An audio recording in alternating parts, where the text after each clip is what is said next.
From performanceriders.com, this is the Parbery Podcast. I'm Nat Foxon, and each episode I challenge World Equestrian Games top 10 dressage rider Brett Parbery to explain and discuss what I call a Parberyism. That's a pearl of wisdom I've written down over the years of working together in our Performance Riders programs. Brett doesn't know what today's Parberyism is. Let's get into it.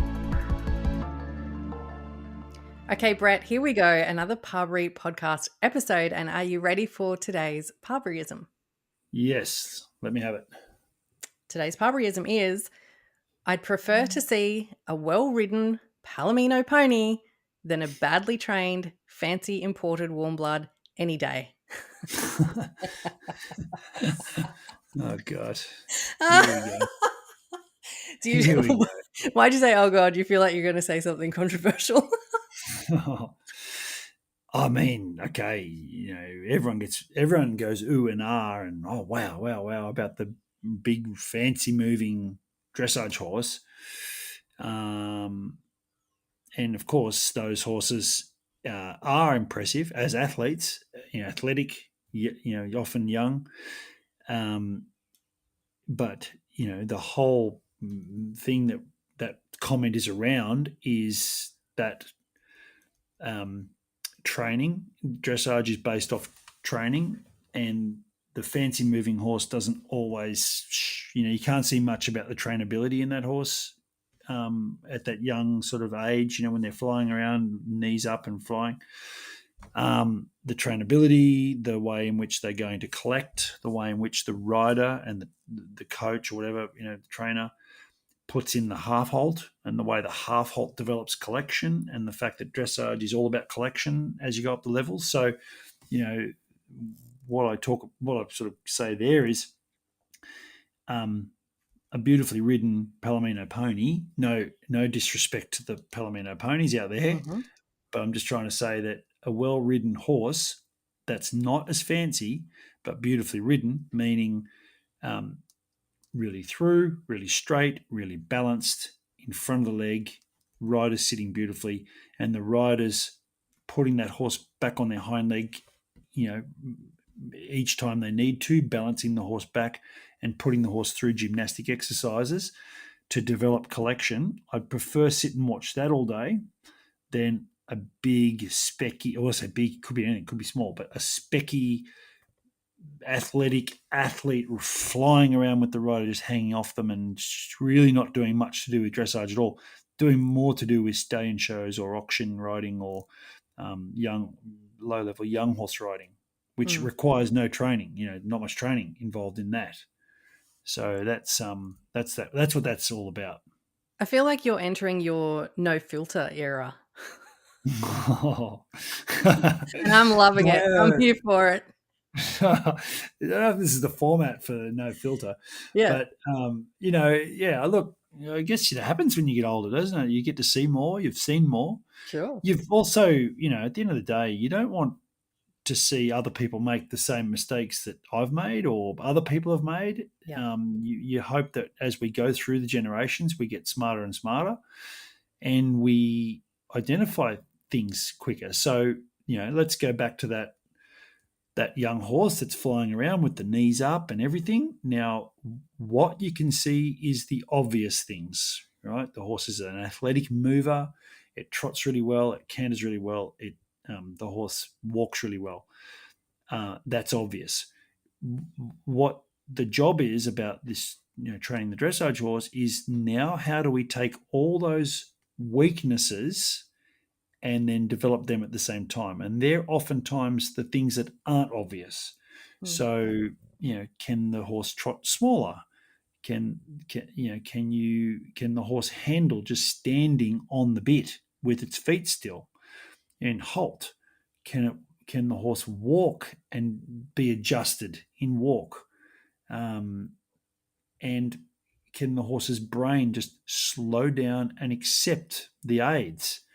They're the things that aren't obvious, but they're the things that are more important for the horse going forward than this big, flashy athleticism.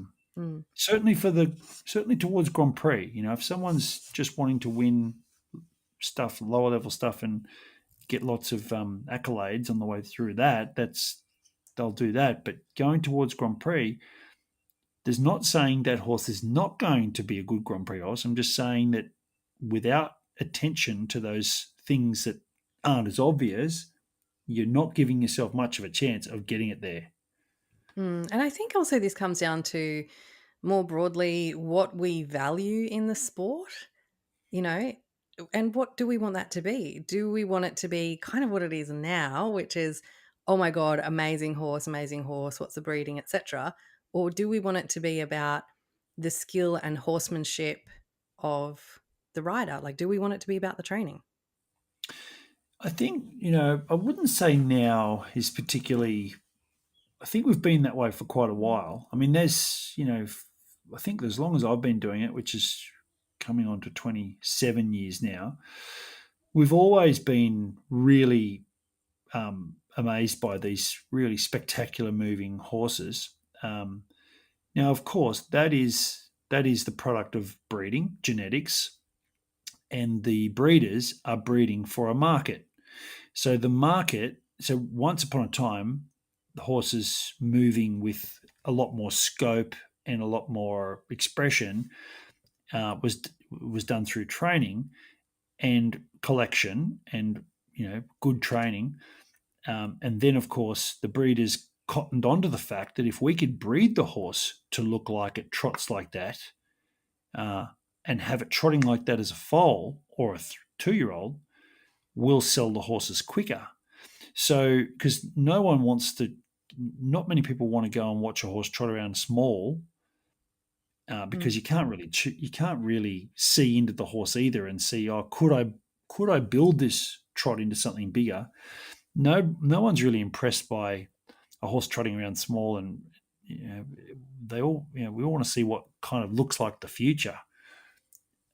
But the future is kind of trained more so than bred. Yeah. And of course, if you've got breeding and training and a brain, then you have a superstar. So I'm not saying it's one or the other, but there's just far, far more involved. And I don't think that's been lost now. I just think we just need to keep reminding ourselves that that's the job. That's dressage. So let's say you're hanging over the fence of a warm-up arena somewhere at a competition, and you see that palomino pony, that beautifully ridden, beautifully trained palomino pony. Can you dig down a little deeper into what it is you're loving, you're seeing in that sort of imaginary image? What is the rider doing, or how is the horse responding that you think that is a well-trained horse? Well, it's funny you say it, because at the most recent big show in Australia that I went to, which was Sydney CDI, that actually happened. Now, it wasn't a palomino pony, but it was not the most spectacular moving horse in the class. And I was watching, and I never get a chance to watch that much, but I was watching the warm-up, and I thought, my God, that girl's a good rider. And I've known the girl nearly her whole life, but I hadn't really watched her. I always knew she was competing. I thought, my God, that girl's a good rider. And I was watching what she was doing, just in her own little world, warming the horse up for the show, for the competition. And I really liked the lines she was riding. I liked the transition she was making. I was watching the way in which she wasn't letting the warm-up distract her. And I had to say something after I saw her. I said, I watched you ride for the first time, I've known her probably 20 years. But I said, geez, you rode well, and good on you. I love watching that. And it was all about that, just good choice of structure, like a good choice of lines. Everything was in balance. She was trying to, every time she corrected the horse, she'd put the horse into a place where she could sit quietly. So she was very aware of pressure on, pressure off. She was making, little sort of corrections without overcorrecting. And it wasn't the easiest horse. And anyway, she ended up winning the class. And so it's not, I'm not saying it's not a bad moving horse. It's a nice moving horse, but it's a tricky horse. And she ended up winning the class. And I thought, wow, that's great. Like that good riding was really rewarded. There were horses in that class that could move bigger and were more spectacular, but the good riding got rewarded. Not only by me, but the judges rewarded it as well. And it'd be that same riding if I saw that on a buckskin pony or something like that. If I see that riding, good lines, focus, a rider that's making corrections, the pressure's coming, the pressure's, they're putting the horse in a spot where the pressure's removed and they're trying to think about everything they're doing in a calm, methodical way. That's what impresses me more so than someone sort of overriding to create this, horse with its knees up, overriding, and then when they override, they ride the horse off balance or ride the horse against them, and then they overcorrect that response. That's the opposite. Just a quick message from us. If any of the ideas discussed today resonate with you and you'd love to dive deeper, head over to performanceriders.com. There's a bunch of free content for you and there's loads of opportunities so the Parberys as well to work with us today by enrolling in one of our training I prefer to see programs. a well-ridden performanceriders.com than a badly trained, fancy imported warm blood any day. I love this one. Now yes. And let me say, there's been a bit of a run on palomino ponies in Australia. Really? I think I can't remember where I was. I think it was the local competition. Yeah. And at one point, They're the Barbie in the horses. warm-up were palomino. We And pay extra they for those range ones. from ponies through to Something that you just said when you were describing ones. the sort of So there's a bit well, of actually a it was run a on real them. rider you were describing in the warm-up arena that you were watching, thinking that she was doing a wonderful job. You said that every correction she made was to put the horse in a place where she could then be quiet. And I thought that is such a gold nugget. Every correction we make is to put the horse in a place where the rider can be quiet again. Absolutely love that.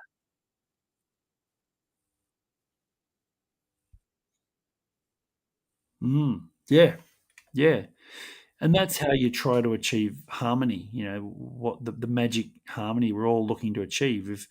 There's not one horse that's just going to stay in that spot for you. It's about the way you rebalance or correct or choose a line or create energy when you need to find more expression, how you do that without riding the horse off balance. And if the horses do go off balance, how you can quickly notice why has that happened, make the correction, and the response is then to let the pressure off again and not let the pressure off in the wrong moment, but when that horse goes back to where you want them, underneath you and balanced and underneath you and through. Now, you and touched using on your a body, few of these points then just that rider a few goes minutes ago, quiet but again, let's dig momentarily. deeper. On the flip side of the coin, what do you not want to be seeing? Like, what isn't aligned with your system and your philosophy that you'd prefer not to be seeing in that warm-up arena, that maybe it even might go in and score quite well, but you feel like perhaps there's not longevity to that system of training, or they're going to run into setbacks at some point? So what would that look like?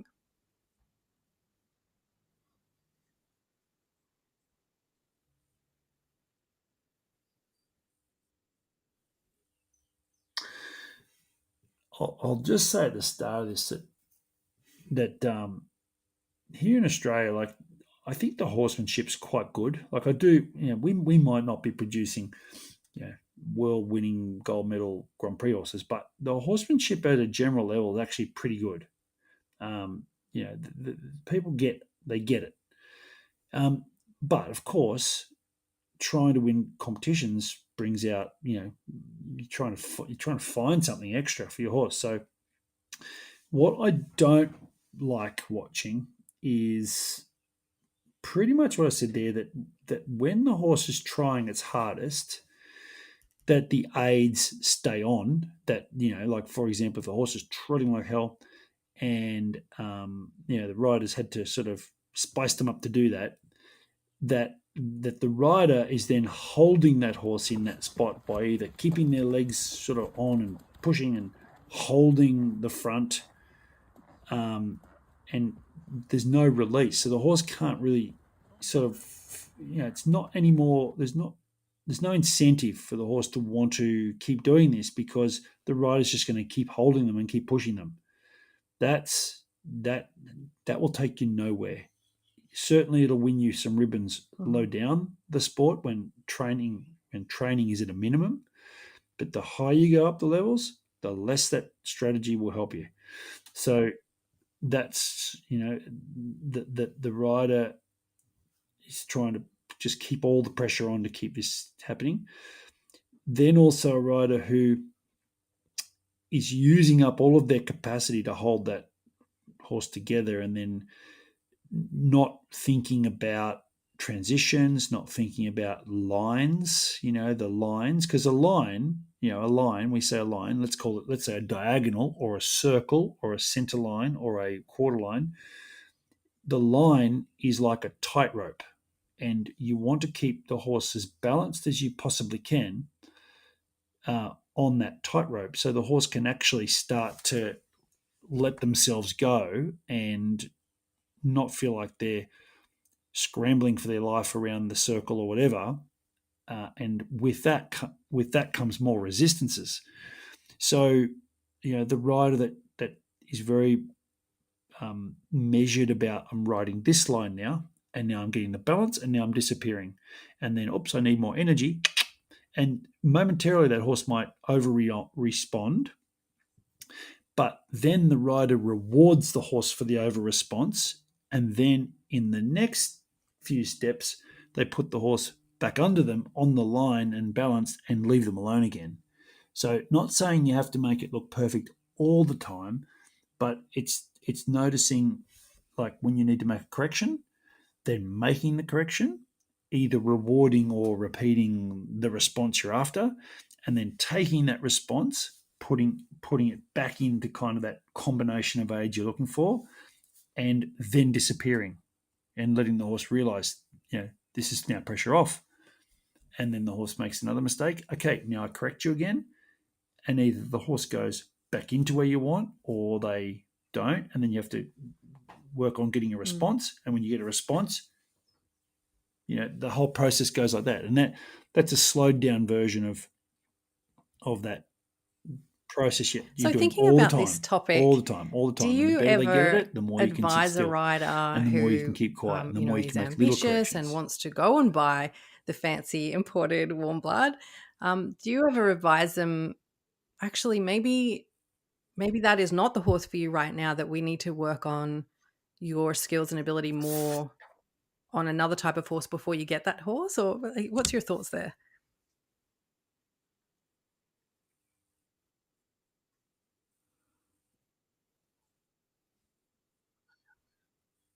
There's nothing wrong with buying the big fancy warm blood. That's like, still say to people, like, don't, still buy those ones, but just really understand that where you want to go, understand how you're going to get there. And of course, if someone's saying, that's amazing, like that trot's amazing, don't get too caught up in that moment, because we all know it's training the adjustability of the paces. It's training the collection that is what we need to do. So my advice would be, find the horse that you feel you can do that on. If it happens to be a fancy mover, because I'm telling you, the horse I'm describing for you now is the ones that you don't see for sale in Europe. Like these people know how to keep them in their stable as well. Oftentimes the ones, and of course they're not, if you uncover one and you find one, great job. But usually it's the ones that I'm describing there before that have this sort of really expression, lots of athleticism, but not a lot of adjustability, or the brain doesn't allow for training, allow them to be trained, or they're a bit weak. And if someone's buying a horse like that, and you ask the question of, have I advised people? over the years, having been in Europe and been in other countries and people come and ask me to look at horses with them, I've advised lots of people about, I don't know if I'd buy that one, but I really like the look of that one over there. And I'm not here to talk about how right and wrong I've been, but certainly the ones that raise red flags, they didn't go anywhere. Like there's a long list of them, and certainly some of the ones that came back that were good ones went on to some good things, and then there were ones that surprised me where I'm like, oh, that was good, and how'd you do that? And then you learn, oh, that person's got a really good system. Like they've got a good training system. They're really smart, and so then you learn from that as well. Yeah. So, and I know with the ones we've bought, like I've made those mistakes over the years, that you buy the horse and you think, oh, that's what the world wants to see, all of this, then you get them home and you realize, oh, gee, how are we going to train all this? And then you start tweaking your system, which is, one of the reasons why I begin in-hand piaffe work at like very, very low intensity at about 5.5 years old. And that's now part of my system because I realized that I could put nearly all horses through that, starting at 5.5 and kind of rolling that out till they're 8, 7.5, 8, and giving them a good 2 to 3 years to understand that. And the way in which, I train short pony steps and activity and all of that, and then close it up and then start training technique of piaffe. That was designed on the basis of, we've now got these horses, how am I going to teach them to be Grand Prix horses? Because possibly, they've got all the gears at that end and they're spectacular. Yeah. Now I need to teach them to... Well, that was such a fascinating conversation. And, welcome, Brett, to your No Filter era. Me making those mistakes too. This is the official launch. No, well, I'll try to get more controversy out of you as we go in future episodes. Is it? Before we finish up, didn't feel no. Do you want to where credit's due? Do you want to tell us who the rider was that you were admiring at the show? Fantastic conversation. Thank you, Brett. Thanks, Nat.